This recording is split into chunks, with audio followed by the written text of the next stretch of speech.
ଜୟ ଜଗନ୍ନାଥ, ଜୟ ଜଗନ୍ନାଥ, ଜୟ ଜଗନ୍ନାଥ। ଆପଣ ବିଶ୍ୱାସ କରିବେନି, ଦଶହରା ପୂଜା ପର୍ବାଣରେ ଗୋଟେ ପିଲା ଆସି କହିଲା, ଅଙ୍କଲ ଅଙ୍କଲ ଅଙ୍କଲ। ମୁଁ କହିଲି କ'ଣ ହେଲା ରେ? ନା ସେ ଅମକ ଝିଅକୁ ଅମକ ପୁଅ ଧରି ପଳେଇଲା।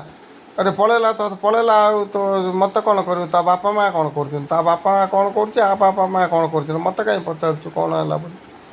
ହେଲା ମୁଁ କ'ଣ ମଧ୍ୟସ୍ଥି ଓକିଲ ନା? ମୁଁ LLB କରିଛି ନା? ମୁଁ କ'ଣ ଯିବି ତା ପାଖକୁ?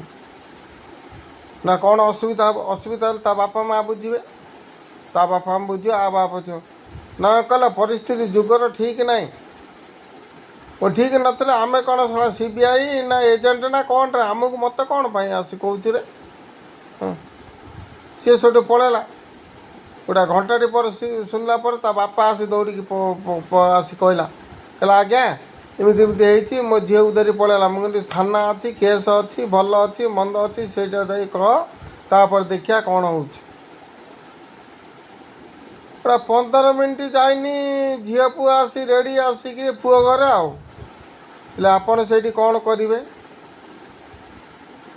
ଯଦି ତା ଭିତରେ ପଶିଥାନ୍ତେ କ'ଣ ହେଇଥାନ୍ତା? ଝିଅ ପୁଅ ରାଜି, ଆମେ କ'ଣ କରିବୁ? ମୁଁ ପଚାରିଛି ମାତ୍ର ତୋତେ କେତେ ବୟସ ହେଇଛି ବୋଲି। ଆକୁ 19, ତାକୁ 22। ହେଲେ ଆମର କିଛି କରିବାର ନାହିଁ। ଜୟ ଜଗନ୍ନାଥ, ଭଲରେ ଥାଆନ୍ତୁ, ଭଲରେ ରୁହନ୍ତୁ। ନାତିଟି ହେଲେ ମୋତେ ଫୋନ୍ କରିବ, ମୁଁ ଯାଇ ଖେଳିବି।